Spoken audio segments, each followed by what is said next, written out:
like the way you guys played as a whole? No, I did. Okay. I mean, you win championships, losing a game is not encouraging at all.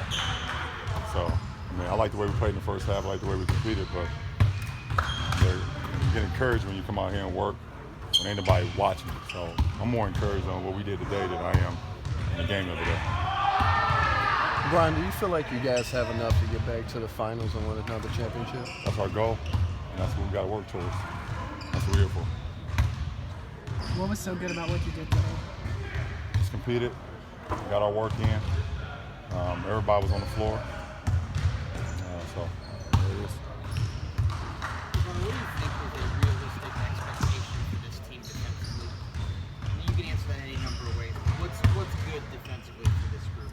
You got to take the one-on-one challenge first, and then the communication has to always be high, and that's the only way you can. I mean, listen, this is an offensive league. There's offensive players that's very dominant. There's offensive sets that you try to put yourself in a position that still scores them. But if you can communicate and communicate as close to 48 minutes, you got to try to do it consistently and constantly. Then sometimes, even though the offense is very good, you can find your way to be on top of things before some things happen. So that's the one thing you have to do. Ron, this team has an identity. Our identity is to win a championship.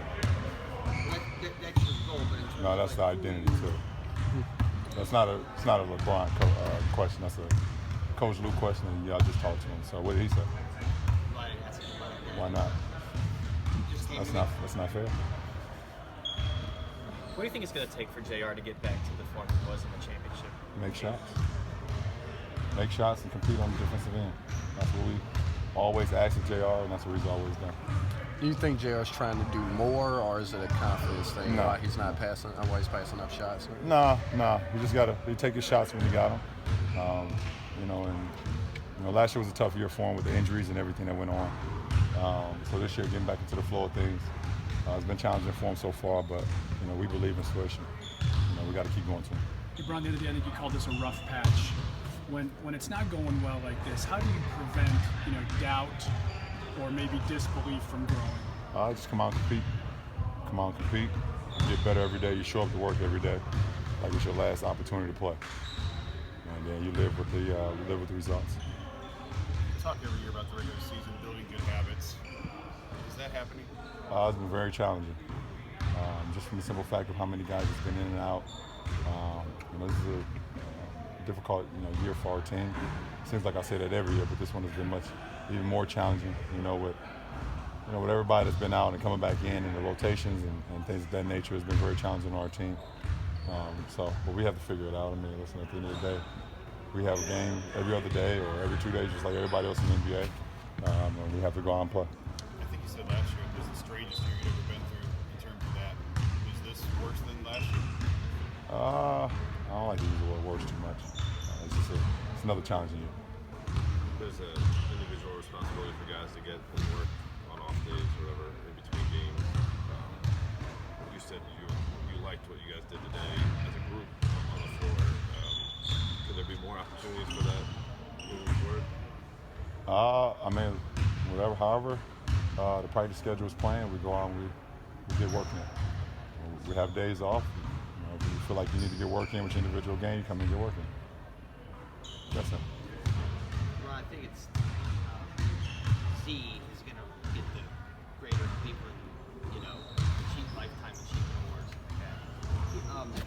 Do you remember what he was like as a teammate? Could you just speak to what he meant to you maybe early in your career playing with him? Well, first, you talk about adversity.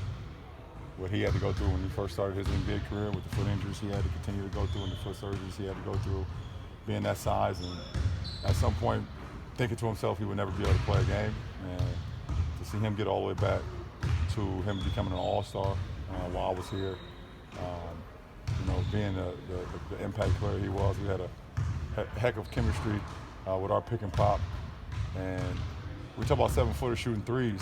We talk about that now with guys like Porzingis and all those guys. Z was doing it back when we played. He started to step out his range too and hit some. I can remember one of them. He had a big three in Sacramento on one of our road games from the right corner. that sealed the game for us. So, multi-talented guy, but an even greater person to be around every day. Came to work every day, showed up every day, and he gave everything he could to this franchise and to the Heat franchise that he played for a year. LeBron, Ty talked about showing you guys clips of some of the positive things that you've been able to do, even though it hasn't added up to wins. How tough can it be to see some of those things when it's not showing up in the scoreboard necessarily?